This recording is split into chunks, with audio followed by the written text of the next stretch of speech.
क्रमांक 1 मध्ये सर विशेष शिबिराला नागरिकांचा उत्स्फूर्त प्रतिसाद, शासकीय सेवा एकाच छताखाली उपलब्ध. विशेष बातमी प्रतिनिधी जालना.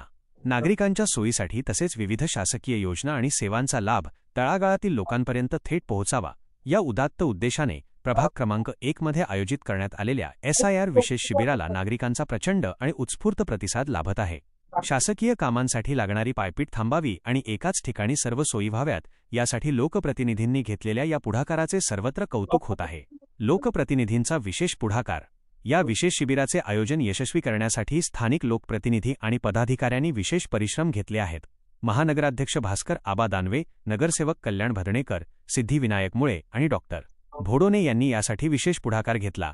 नागरिकांना दैनंदिन जीवनात येणाऱ्या अडचणी दूर व्हाव्यात आणि शासकीय योजनांचे फॉर्म भरण्यापासून ते कागदपत्रांची पूर्तता करण्यापर्यंत सर्व प्रक्रिया सुलभ व्हावी हा या शिबिरामागचा मुख्य हेतू आहे. एकाच छताखाली सर्व सेवा, नागरिकांची गर्दी. शिबिराच्या पहिल्याच दिवसापासून परिसरातील नागरिकांनी येथे मोठी गर्दी केली आहे.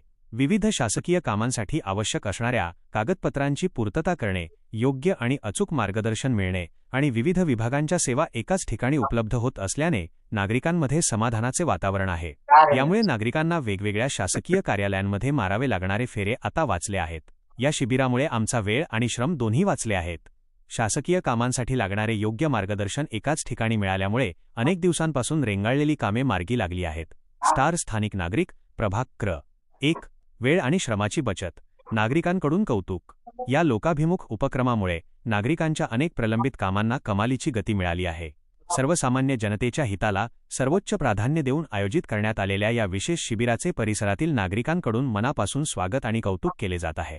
शिबिराच्या यशस्वीतेबद्दल स्थानिक नागरिकांनी आयोजकांचे विशेष आभार मानले आहेत. तसेच नागरिकांची गैरसोय टाळण्यासाठी भविष्यातही अशाच प्रकारच्या लोकाभिमुख आणि जनहिताच्या उपक्रमांचे सातत्याने आयोजन करण्यात यावे अशी आशाही परिसरातील जनतेने यावेळी व्यक्त केली.